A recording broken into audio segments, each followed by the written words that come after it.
क्या आपने कभी महसूस किया है, कभी कभी किसी अनजान जगह से अजीब सी पहचान, किसी अजनबी इंसान से बिना वजह अपनापन, या फिर अचानक मन में डर, बिना कारण? गरुड़ पुराण कहता है ये सब संयोग नहीं, ये पिछले जन्म की छाया है। लेकिन सवाल ये है, अगर आत्मा अमर है तो पिछले जन्म की यादें मिट क्यों जाती हैं? मृत्यु के बाद आत्मा की पहली अवस्था। गरुड़ पुराण के अनुसार मृत्यु के बाद आत्मा तुरंत नया जन्म नहीं लेती। पहले उसे अपने जीवन के हर कर्म का पूरा अनुभव कराया जाता है। अच्छा कर्म शांति, बुरा कर्म पीड़ा। लेकिन ये यादें आत्मा के लिए बहुत भारी होती है। यमलोक में आत्मा से क्या होता है? गरुड़ पुराण बताता है, यमलोक में आत्मा को उसके कर्मों का फल दिया जाता है। वहां आत्मा अपने किए पर पछताती है, रोती है और कई बार नया अवसर मांगती है। लेकिन ये अनुभव इतने तीव्र होते हैं कि अगर आत्मा इन्हें याद लेकर जन्म ले तो वो मानसिक रूप से टूट जाएगी। स्मृति विस्मृति की प्रक्रिया। गरुड़ पुराण में एक गूढ़ बात कही गई है, यादों को मिटाना सजा नहीं, दया है। आत्मा को नए जीवन की शुरुआत देने के लिए उसकी स्मृतियों पर एक आवरण डाल दिया जाता है। इसलिए हमें अपने पाप याद नहीं, हमें अपने कष्ट याद नहीं, और नहीं पिछले रिश्ते। गर्भ में आत्मा की स्थिति।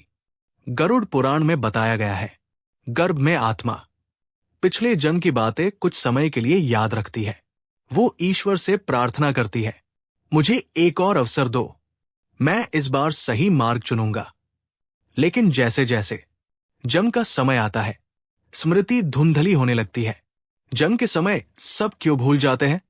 गरुड़ पुराण कहता है, जन्म के समय होने वाला शारीरिक और मानसिक झटका आत्मा की स्मृति को ढक देता है।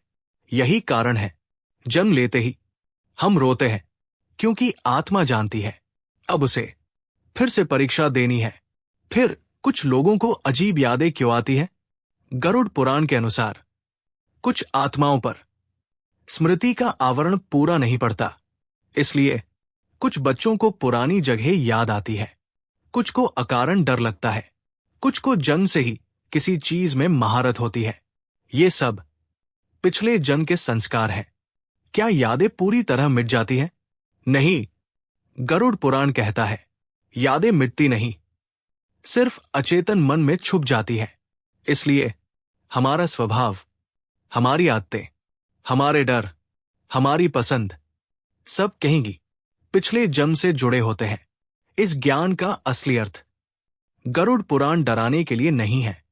ये कहता है अगर आज तुम सही कर्म करोगे तो अगला जीवन और आसान होगा। तुम्हारी आत्मा हल्की होगी, कम पीड़ा होगी और शांति ज्यादा होगी। आज के लिए सबसे बड़ा संदेश, अगर तुम्हें पिछला जन्म याद नहीं तो खुश रहो, क्योंकि भगवान ने तुम्हें एक नया अवसर दिया है। इस बार उसे व्यर्थ मत जाने देना। अगर आपको ऐसी आत्मा, कर्म और जीवन के रहस्य खोलने वाली कथाएं पसंद है तो अंत में अपना गुरुकुल को सब्सक्राइब जरूर करें।